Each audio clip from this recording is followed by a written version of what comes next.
Апокалипсис. Втората световна война.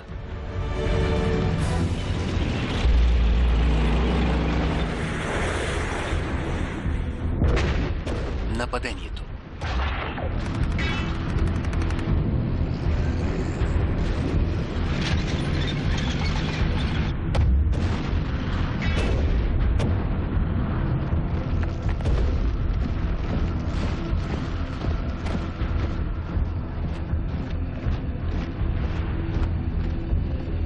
Берлин, 1945. Европа е освободена от терора на нацистите. Червената армия води последните си битки.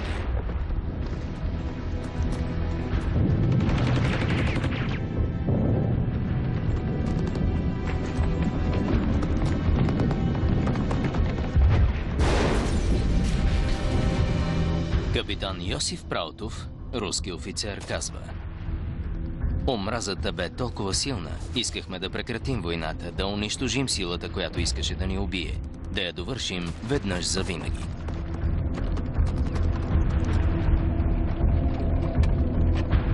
Дните на Хитлер са преброени.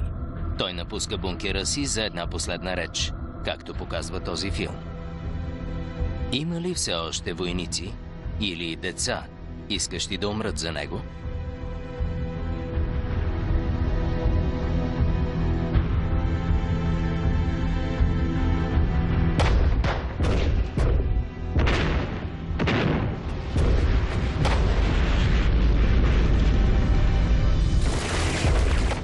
През войната умират 50 милиона души.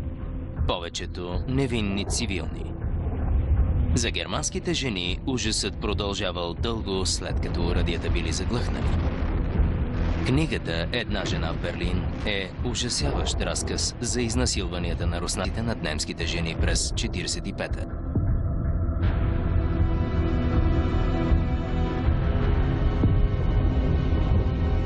Хванаха ме и ме хвърлиха на земята. Лежах с глава на стълбите. Единият от тях продължаваше да гледа, докато другият ми разкъсваше бельото и брутално ме насили.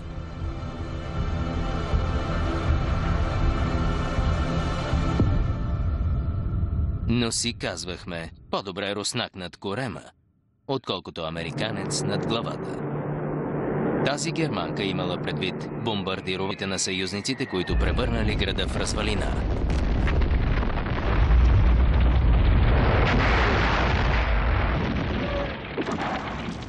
Курфюрстендам, най-светското авеню на Берлин. Преди 13 години витрината на Германия. Държава все още разкъсвана от кризи. Монумент в памет на милионите жертви на Първата световна война.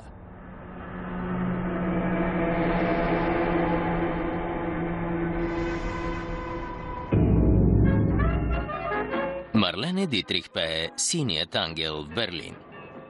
На Александърплац. Томас Ман получава Нобеловата си награда за литература в сянката на липите на площад Унтер ден Линден. Берлин е културен център на Европа и един от най-толерантните градове в света.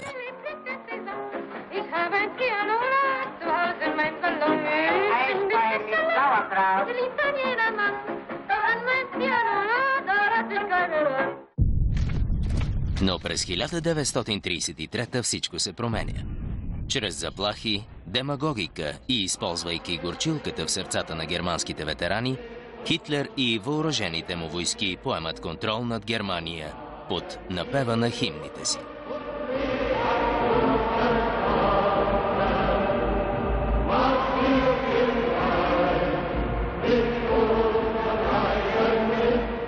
Нацистите се възползват от слабостта на лявата партия и дори изглежда, че с революционния си поздрав изправен юмрук, Хитлер иска да бъде на тяхна страна. Германските комунисти получават заповедите си от Москва, където виждат социал-демократите като истинския враг. Съюзът между тях е невъзможен. Германските комунисти за последен път пеят Интернационалът.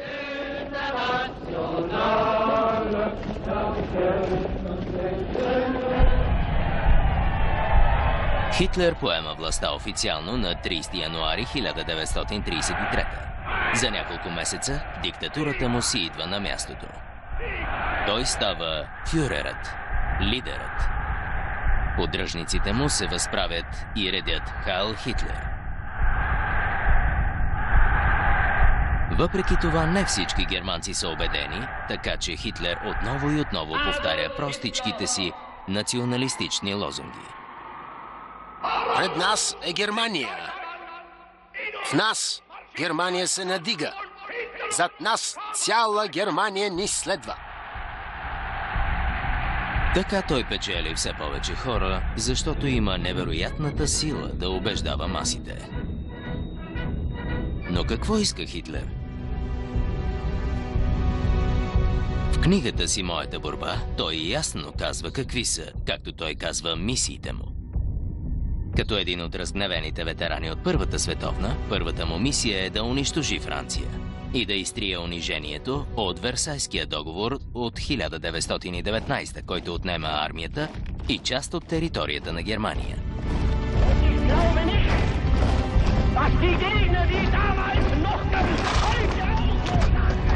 После той иска да завладее това, което нарича място за живеене. Германия има популация от 80 милиона, 2 пъти повече от Франция. Иска да превърне Германия в световната сила, която заслужава да бъде. Като патологичен антисемит, Хитлер също така иска да осигури величието на германо-арийската раса, заплашена от евреите. За него евреите са виновни за войната, за загубата на Германия, за инфлацията, за безработицата. Следващата война ще бъде срещу евреите. Ще бъдат изпратени в Дахау, първият концентрационен лагер, където Хитлер заключва антинацистите. А това са комунистите, социал-демократите и всички, които се противопоставят на нацисткия режим. 12 март 1938. Накрая Хитлер решава да обедини всички немско говорящи хора под крилото на Райха, започвайки от родината си. Австрия е анексирана и веднага подложена на същия режим на терора като Германия, с отварянето на един от най-известните концентрационни лагери Маутхаузен, близо до Линц. Коя държава ще бъде следващата му жертва? Съседна Чехословакия, където също има германци, судетските немци. Но държавата е обявена за независима от Англия и Франция. Облаците на войната се събират.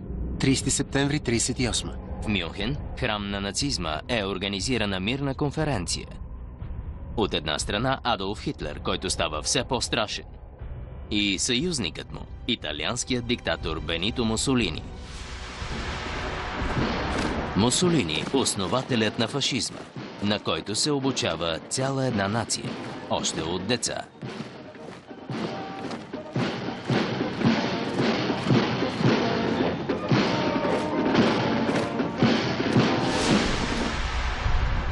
От друга страна, западните демократи.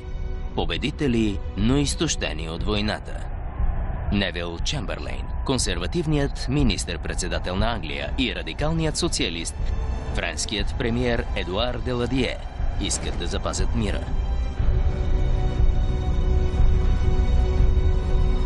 Но приемат неприемливото. Дават на Хитлер чешката провинция Судетска област в замяна на обещанието да няма повече никакви искания спрямо която и да е европейска територия. Но колко струва обещанието на Хитлер? Само 6 месеца по-късно той напада Чехословакия и влиза в Прага в компанията на маршал Херман Гьоринг. Гьоринг е бивш пилот от Първата световна, един от основателите на нацистката партия. Сега е министър на въздухоплаването и се опитва да очарова чешките деца. Хитлер вече не се нуждае от извинението, че обединява немско говорящите. Могъщата чешка индустрия ще работи за него. Защо да не се възползва? Съюзниците му позволяват този произвол. Москва, 39. Съветският съюз е последната могъща съседна сила, която може да се опълчи на Хитлер. Той е подписал спогодба с Франция. Съюз на съветските социалистически републики е официалното име на комунистическа Русия и нейните републики. Манипулация над масите на Червения площад маскира диктатурата на Сталин, който също е хвърлил милиони нещастници в своите лагери. ГУЛАГ.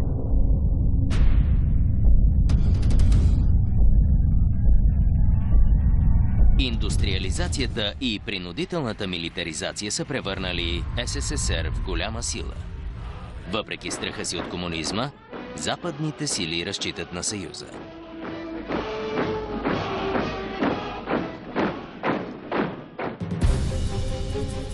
Но Хитлер ще ги изпревари. През лятото на 1939-та в вилата си в Бертесгаден, заедно с външния си министър Йоахим фон Рибентроп, той подготвя блокираща маневра. Хитлер, заклел се да унищожи комунизма, изпраща Рибентроп, нациста, в Москва, за да подпише исторически договор с най-големия си враг. Когато външният министър на Сталин Молотов подписва Германо-съветския пакт, комунистите са втрещени, както тези членове на Френската партия. Вече е август 1939-та и хората във Франция се радват на първия си платен отпуск. Една от големите победи на Социалистическия народен фронт. Какви са причините за този антиагресивен пакт? Руснаците казват, че Сталин печели време, оставяйки Хитлер и западняците да се избият. Може би Сталин, който иска да завземе прибалтийските републики част от Полша, смята, че може да си раздели Европа с Хитлер. През 1936 щатският конгрес прокарва акта за неутралност, за да избегне въвличането си в друга европейска война. Така, нямайки причина да се страхува от Щатите или Русия, Хитлер решава да унищожи, както той го нарича, най-големият грях на Версайския договор – Гданския коридор. През 1919 германската територия е срязана на две, за да бъде даден на поляците достъп до море. Хитлер решава да атакува Полша и да си върне Гданск на 1 септември 1939, 5:35 сутринта.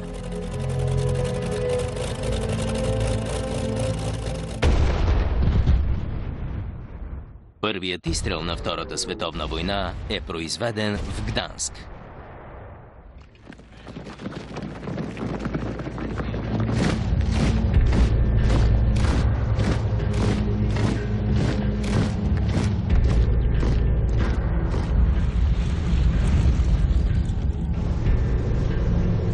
Хитлер е убеден, че британците и французите няма да вземат мерки.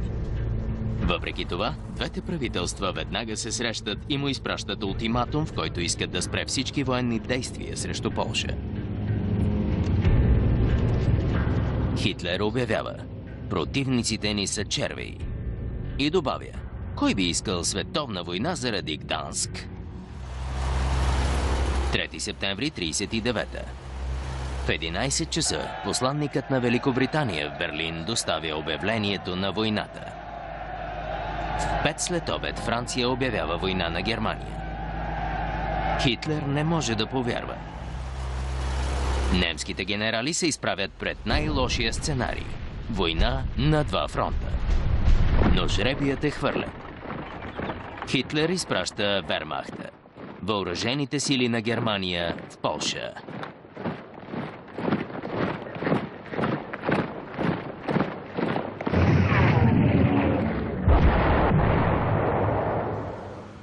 Навлизайки в битка като в отминала епоха, полската кавалерия напада немските танкове и бива разбита.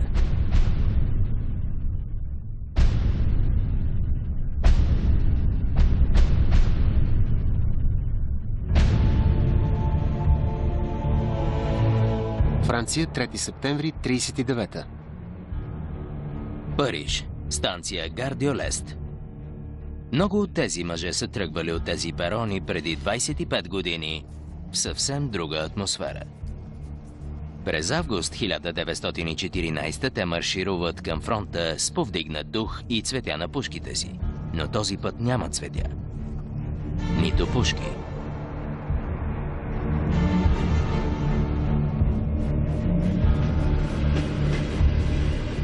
Никой не иска да участва в тази война.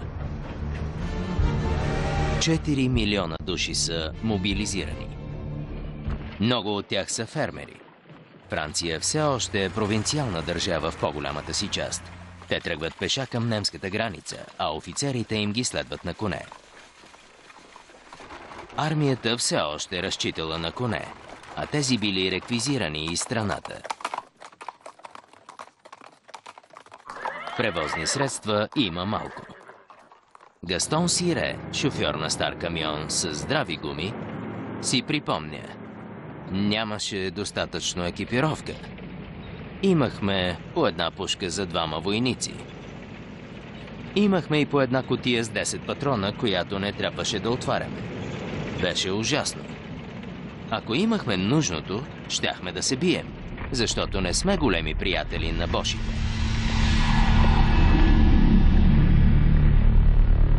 Бош бил нарицателен термин за немските войници през предишната война. Наричали ги също вер дю гри, което на френски означава сиво-зелен, цвета на униформите им, който им помагал да се сливат с околната среда. Но кои били тези войници? Да вземем, например, един от младите немци, който марширувайки пее: флагът ни се вее пред нас. Флагът ни е нова епоха.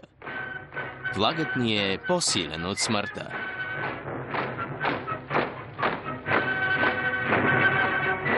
Името му е Август фон Кагенек. Той пише: мислех, че военната кариера е правилният избор. И родителите ми мислеха така. Баща ми казваше: поне там можеш да отвориш уста и да кажеш каквото искаш. И не е нужно да поздравяваш по нацистки. През септември 1939 Август фон Кагенек все още се обучава, за да стане танков командир. Той пише: баща ми, който бе генерал, ми казваше: французите имат 40 дивизии на границата, ние имаме 15. Всички други са в Полша. 500 хиляди срещу 200 хиляди. Те са над 2 пъти повече от нас.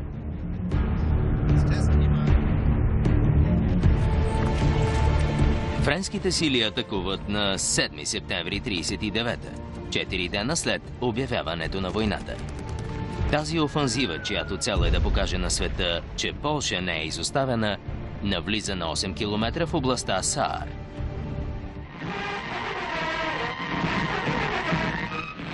Киноотделът на френската армия показва плячката от войната. Колела. Виждате щастливите колоездачи, които са намерили колелата, изоставени в немските селища.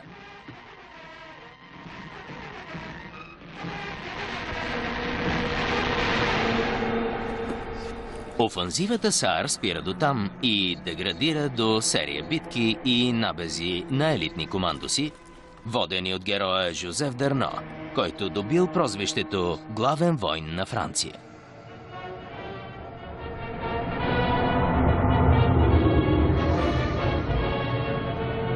По-късно той става един от най-големите съдружници на германците и след войната е разстрелян.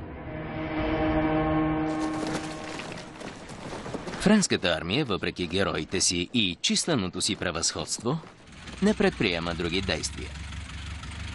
Генерал Морис Гамелен на 67 години е главнокомандващ на френско-британските наземни войски, защото французите са повече от британците, които пък смятат, че тази война е фиктивна и няма да продължи дълго.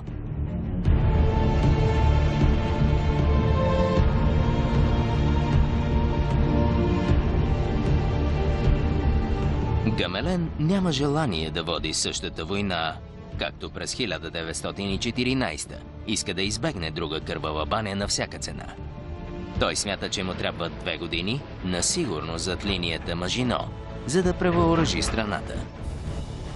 Линията Мажино е дело на бившия военен министър Андре Мажино. Тази система укрепления имала за цел да спре германците веднъж и завинаги.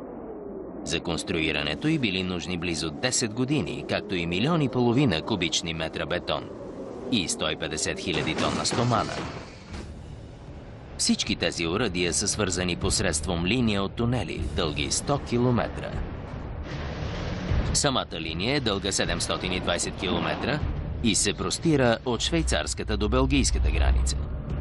Линията Мажино свършва на крачка от горите на Ардените. Френското военно командване смятало, че немските танкове няма да се справят с пресечения терен. Французите не продължили линията до морето, защото преди да обяви неутралитет, Белгия била съюзник на Франция и се възпротивила. Тази северна част от фронта се пази от френската армия и британските експедиционни войски, по-късно подсилени от канадците и войски от далечните британски колонии.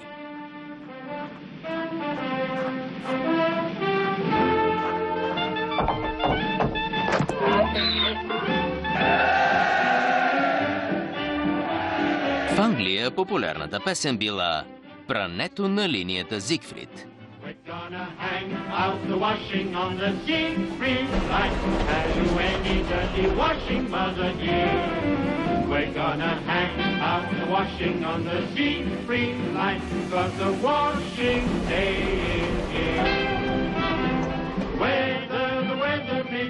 Линията Зигфрид е система укрепления, изправени срещу линията Мажино. Германците не атакуват. Опитват се да избегнат войната на два фронта. Въпреки това французите вземат мерки. Те евакуират населението на Алзас и Лотарингия в района на Перигор и Шарант на югозапад. Страсбург. Призрачен град. Изоставен от населението си, изпразнен от душата си. Особено тази на синагогите.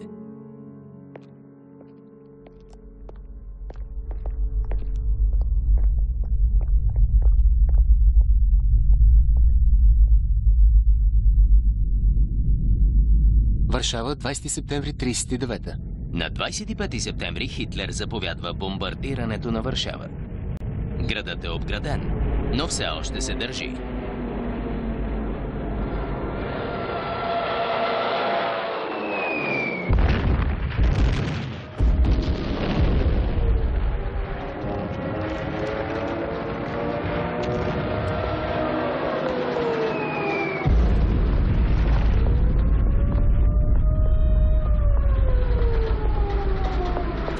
Фюрерът иска да внесе ужас в сърцата не само на поляците, но и на французите и британците.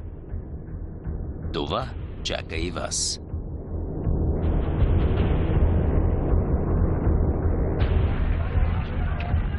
Ню Йорк, 20 септември 1939. Светът е ужасен. В Ню Йорк бомбардирането на Варшава е новина на Таймс Сквер и е на първа страница на вестниците. Франклин Рузвелт, президент на щатите, се обръща към нацията. Тази нация ще остане неутрална. Но не мога да карам всеки американец да остане неутрален в мислите си. Дори неутралните трябва да вземат под внимание фактите. Дори неутралните не могат да бъдат накарани да затворят разума и съвестта си.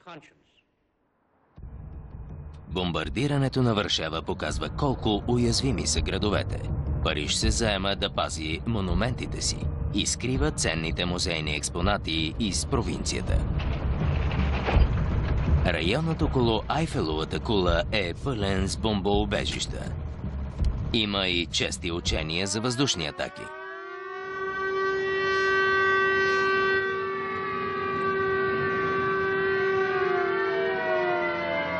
Противогазите са задължителни.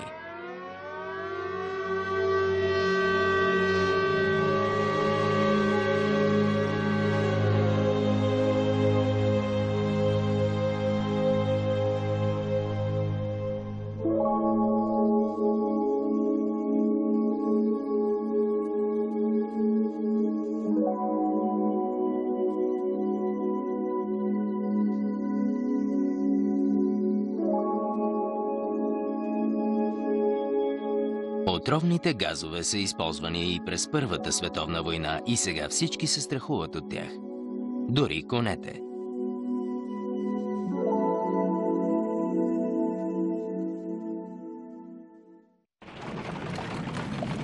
Междувременно Полша е безмилостно разчленена.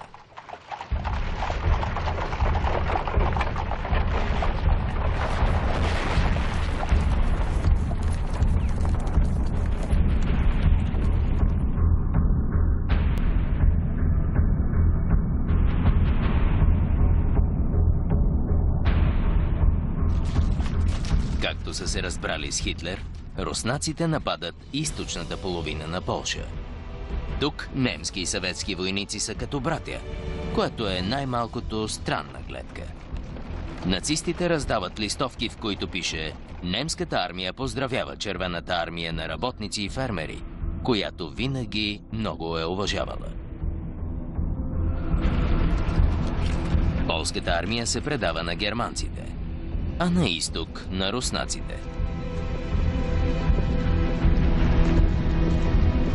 Сталин дава заповед за екзекутирането на 20 000 полски затворници.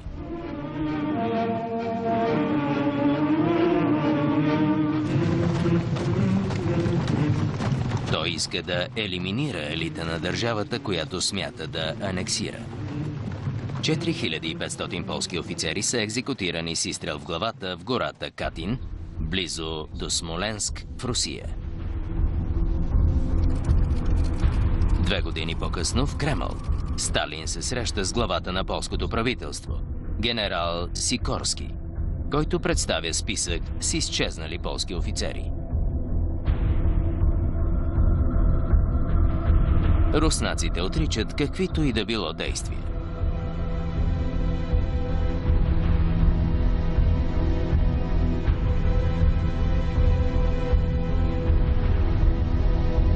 През 1992 президентът на следсъветска Русия Борис Елцин представя на полския президент Лех Валенса оригиналната заповед за екзекуцията, подписана лично от Сталин.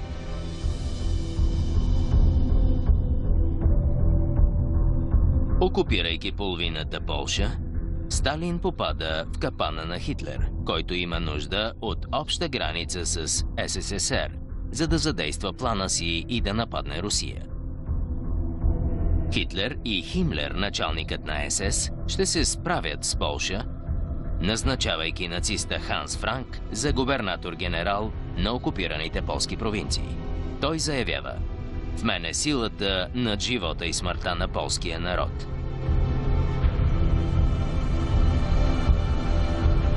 След войната той бива съден в Нюрнберг и обесен за престъпления срещу човечеството.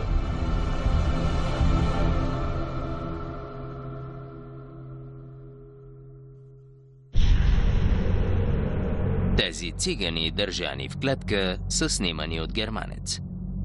За нациста те не са хора. Жените биват стерилизирани на сила, защото не заслужават да се размножават. Нацистите откриват ловния сезон за циганите.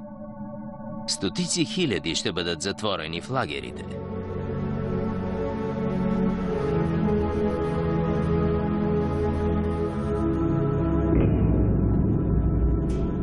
Мъченията на евреите започват. 3 милиона полски евреи се осланят на милостта на нацистите.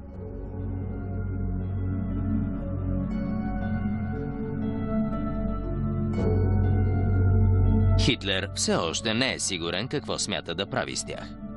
Докато войната се развива добре за него, той смята да ги депортира на изток и дори да ги изпрати в Мадагаскар. Чак когато изходът на войната не е толкова сигурен, Хитлер и съучастниците му дават воля на яростта и омразата си, водещи до убийствата. Последното решение. През това време евреите трябва да бъдат идентифицирани, маркирани с жълта звезда и изпратени в гета, някои от които напълно преградени.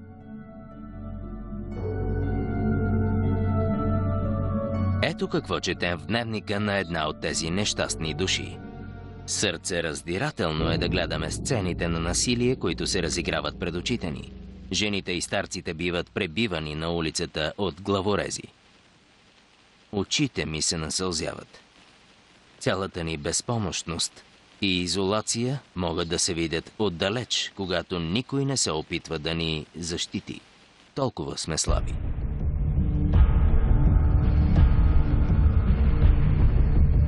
Във всички големи полски градове има гета затвори, където немски, австрийски и чешки евреи биват затварени. Евреите там все още се надяват някой ден да се приберат у дома. Те не знаят, че ще умрат от студ и глад. Не знаят, че ще започне Холокостът. Населено с евреи. Не преминавайте.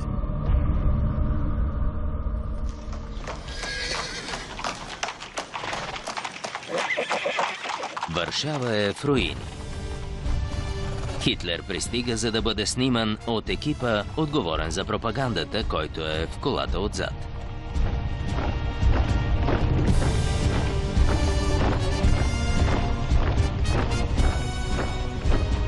Тези немски войници-победители маршируват под звуците на гренадирския марш, но не са били много ефикасни по време на полската офанзива.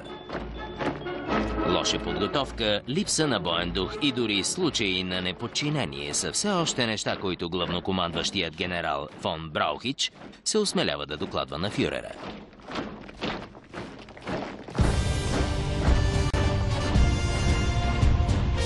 Хитлер е бесен, но не се съмнява в успеха си и заповядва атака на запад към Холандия, Белгия и Франция. Някои от генералите му смятат това за лудост. Някои от тях планират да свалят от власт фюрера. Моментът е критичен. Историята зависи от баланса. 8 ноември 1939. Хитлер се изплъзва при опит за убийство. Сякаш има божествена закрила.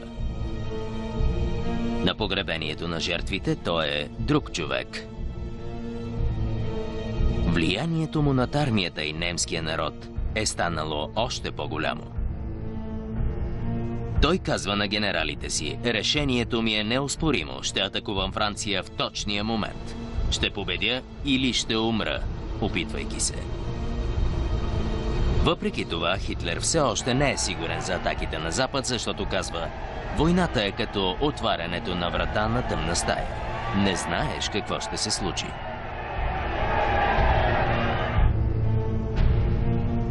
Накрая той забавя заповедта за атака и се връща в хижата в Алпите, за да бъде с любовницата си Ева Браун.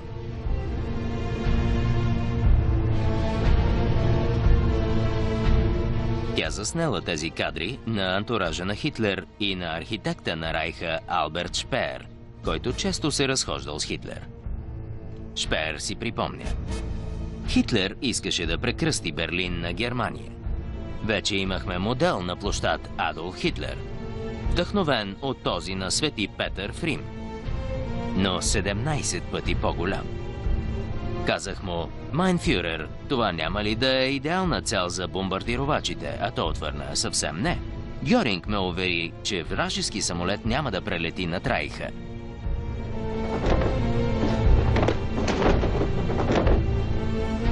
От казармата си бъдещият немски офицер Август фон Кагенек пише на майка си: нямаме търпение да влезем в бой, готови сме за битка. Майка му отвръща: тази война е престъпление и ние ще платим за него.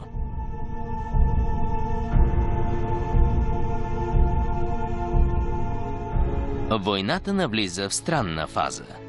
Германците я наричат Зицкриг, седящата война. Британците я наричат странната война. А за французите е Дрол дю гер, смешната война.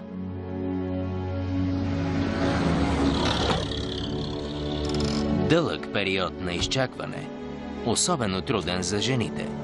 Те трябва да се притесняват не само от страданията на войната, но и за оцеляването на семействата си.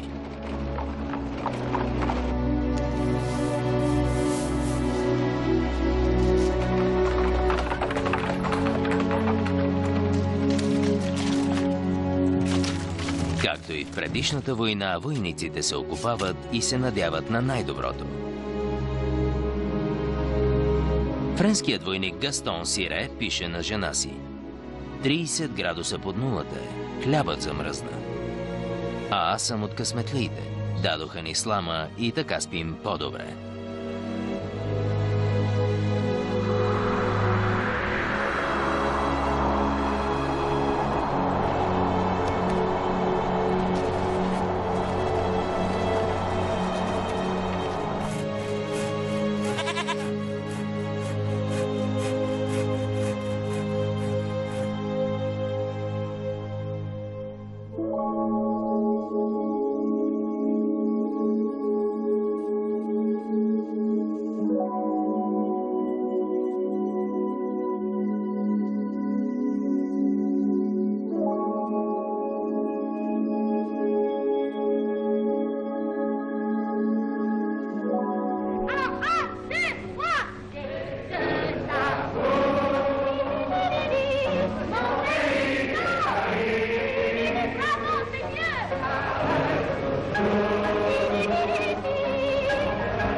Зимата на 39-та е една от най-студените през века. И за да стане по-лошо, всички зими през войната са ужасно студени.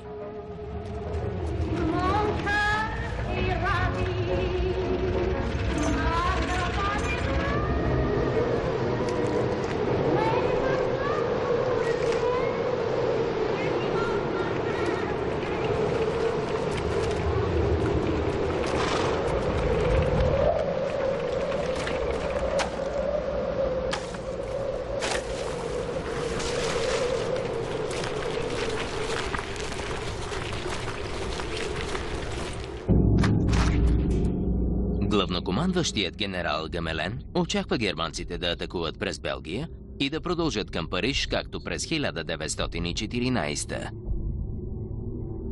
Гамелен планира да се изправи срещу германците на белгийска земя. Френският полковник Де Гол, танков командир, който е започнал да си създава репутация, критикува стратегията му. Той я нарича менталитет на линията Мажино, който се състои в очакване противникът да атакува.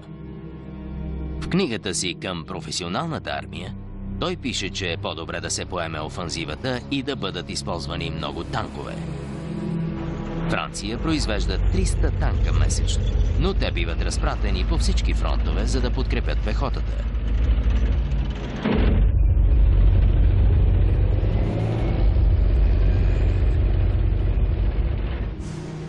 Авиацията им също изостава. Франция поръчва 4000 самолета от щатите. Въпреки растящата изолационна тенденция, започната от Чарлз Линдберг, героят направил първия презокеански самостоятелен полет и сега главен защитник на движението Първо Америка. Ако вярвате в независимата съдба на Америка, ако вярвате, че тази страна не бива да се меси в европейската война, присъединете се към общността Първо Америка и нейните вярвания. Това е изолационният глас на Америка и на публични личности като Хенри Форд, антисемитският производител на коли. Или Джозеф Кенеди, американски посланник в Лондон, който е против войната. Докато синът му Джон, бъдещ американски президент, подкрепя европейската демокрация. Нацистки и симпатизанти в Америка също подпомагат нажежения климат от началото на 1940. В Европа Британският съюз на фашистите също е много активен, докато не бива забранен. Освалд Моузли, английският фюрер, поставя под въпрос правата на правителството в центъра на Лондон. Той прекарва следващите години в затвора.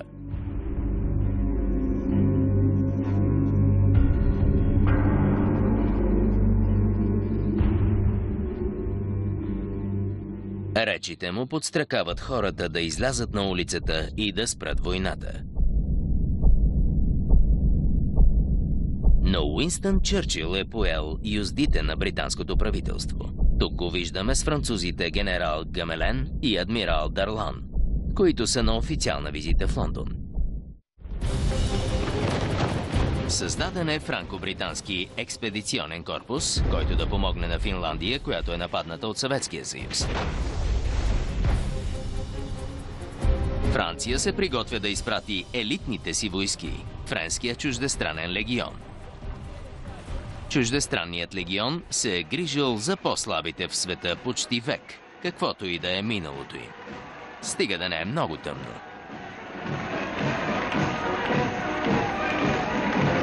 Централата му в Сиди Белабес в Алжир записва доста испански републиканци, напуснали страната си след фашистката победа на Франко. Те искат да се бият с нацистите, поддръжници на Франко. Ще пътуват дълго до Франция.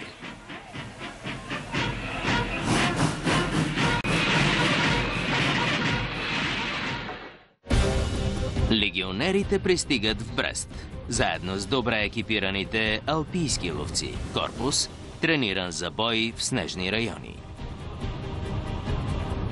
Но Финландия и Съветския съюз подписват мирен договор.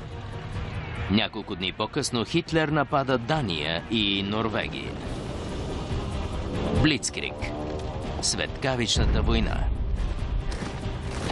Вермахтът стига Осло за 2 дни. Хитлер иска да защити железния път. Желязото е много важно за немците през войната и 50% от него, добито от рудите в Швеция, бива изпращано от норвежкото пристанище в Нарвик.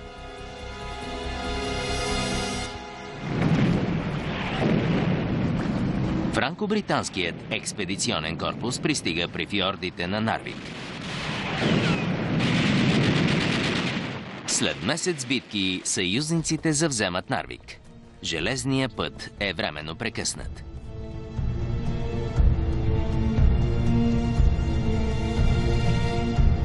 Победата е добре дошла за французите и връща вярата в тяхното мото «Ще победим, защото сме най-силните». Но експедиционният корпус трябва да напусне Нарвик и през остатъка от войната, влак след влак с желязна руда, храни немската военна машина. Французите са върнати вкъщи, защото германците са започнали своята офанзива на запад. 9 май 1940 Хитлер напуска Берлин с частния си влак на име Америка, тръгвайки на запад към новата централа близо до френската граница. Хитлер съобщава: „Господа, офанзивата току-що започна."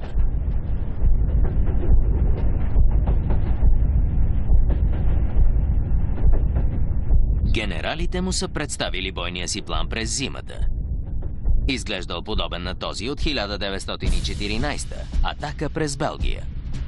Но Хитлер предпочел идеята на генерал фон Манштайн. Армията да мине направо през Арденската гора и после да потегли към морето, изненадвайки съюзниците с сърповидна маневра. Но тази сърповидна маневра е голям риск, защото съюзниците може ли да обърнат и контраатакуват. Въпреки това Хитлер е убеден. Той добавя: „Важното е само времето да е добро." 10 май 1940 година.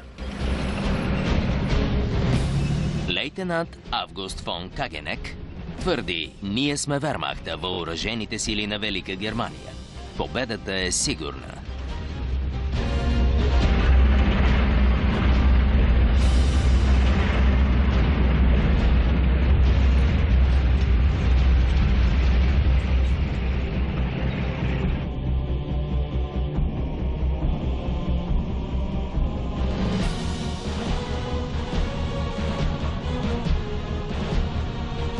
За немските войници родината им е под заплаха. Все пак французите обявяват война на Германия. 10 май 1940 на зазоряване немски парашютисти скачат над Холандия. Мисията им е да пленят летищата и мостовете около Ротердам. През това време Хитлер атакува Белгия.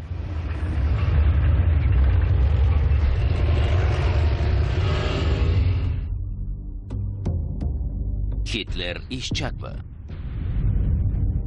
Дали съюзниците ще влязат в капана?